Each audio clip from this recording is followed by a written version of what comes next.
Welcome back to the deep dive. So today we're tackling something huge, something a lot of us are feeling.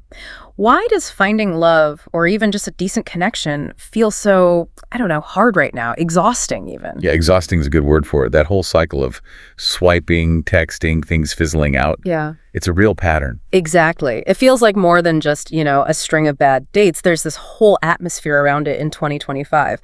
So let's really unpack this. What are the sources telling us is actually going on? Well, the key thing our sources highlight is that this difficulty, it isn't really about individual failure. It's more systemic. Systemic? How so? It's this complex mix, right? You've got technology, you've got these big cultural shifts, and then layer on top some often, frankly, impossible expectations. They all kind of intersect. Okay. And our mission today is really to look at those intersections, how they work together, to understand why trying to connect feels almost like this high-stakes game these days. Right, a game you feel like you're losing sometimes. Okay, so where do we start? You mentioned technology. That seems like the obvious entry point with the apps and all. Definitely. Let's talk about the paradox of choice. It sounds great having thousands of potential matches right there on your phone. Yeah, endless options. What could be bad about that? Well, what the research actually shows is it's overwhelming. There's this point, maybe around 30 or 40 profiles, where seeing more options actually makes people feel less satisfied. Less satisfied. That's counterintuitive. It is. Yeah. Because it feeds this loop in your head, this habit of endless searching. Yeah. You're constantly thinking, okay, this person seems nice, but what if the next one? It's just a little bit better. Yeah, I could see that. So you never fully invest. Exactly. You're always scanning the horizon, so to speak. And that means very little real commitment gets put into the connection you have right now. Which makes settling down or even just focusing on one person for a bit feel really scary. Like you're actively losing out on all those other possibilities waiting in line. Precisely. It creates this environment where a fear of commitment isn't just a personal issue. It's almost baked into the system. And that leads to, well, shorter relationships, more instability. Okay, so the tech sets the stage for low commitment. But you also mentioned culture playing a role. Building emotional walls. Right. Think about how much modern culture, especially online, celebrates independence, sometimes to an extreme. Like the whole don't catch feelings vibe. Exactly that. There's this narrative that being vulnerable is risky, that opening up just sets you up for rejection. But hasn't independence always been valued? Why is it a problem now, according to the sources? It's the framing, perhaps. It's positioned almost as extreme self-protection. In this dating market where options seem endless and rejection feels quick and easy like ghosting. Ah, yeah. Gotcha. Ghosting, the perceived risk of vulnerability feels incredibly high. So people build these walls, they protect themselves. But those walls prevent real connection, even if two people actually like each other. Almost inevitably, yes. It makes it so much harder to get past the surface level. And that feeds right into this whole ghosting culture we just mentioned. It's become so normalized, hasn't it? Just disappearing instead of having even a brief, maybe awkward conversation. It really has. And the sources point out the cost. For the person doing the ghosting, it's like an easy out, avoids conflict.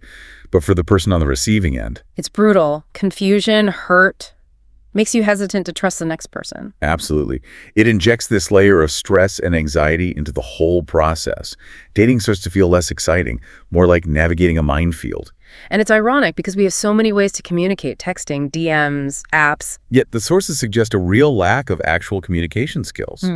Or maybe the willingness to use them for difficult conversations. So misunderstandings pile up, mixed signals get sent. Constantly. And because people are hesitant to just be clear and honest, maybe out of fear of confrontation or rejection, potentially good connections just fade away before they even get going.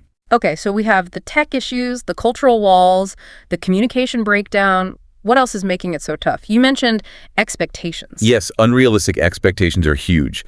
Think about what we see on social media, in movies, everywhere. The highlight reel, perfect bodies, perfect dates, constant romance. Exactly. It sets this impossible standard. We're not just comparing ourselves to our friends anymore. We're comparing our messy, real-life dating experiences to these highly curated, often fictional portrayals. And when reality doesn't match that fantasy. Disappointment hits hard and fast.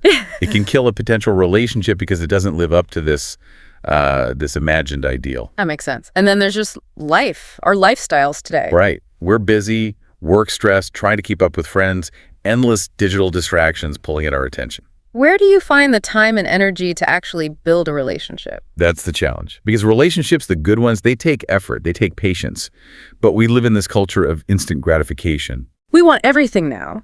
And relationship building doesn't really work like that, does it? Not at all. It requires slowing down, investing time, being present.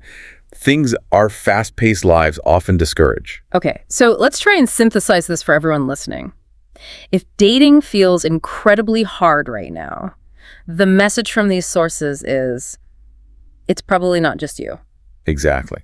It's not a personal failing. You're operating inside a system, a confluence of factors, technology pushing endless choice, a culture sometimes wary of vulnerability, sky-high expectations, and just the pace of modern life. It's a system almost designed for fragmentation and, well, low commitment. It can certainly feel that way, and this is important, the sources also suggest there's a way through. It's not hopeless. Okay, good. What's the path forward then? The good news. The good news is that real, meaningful connection is absolutely still possible.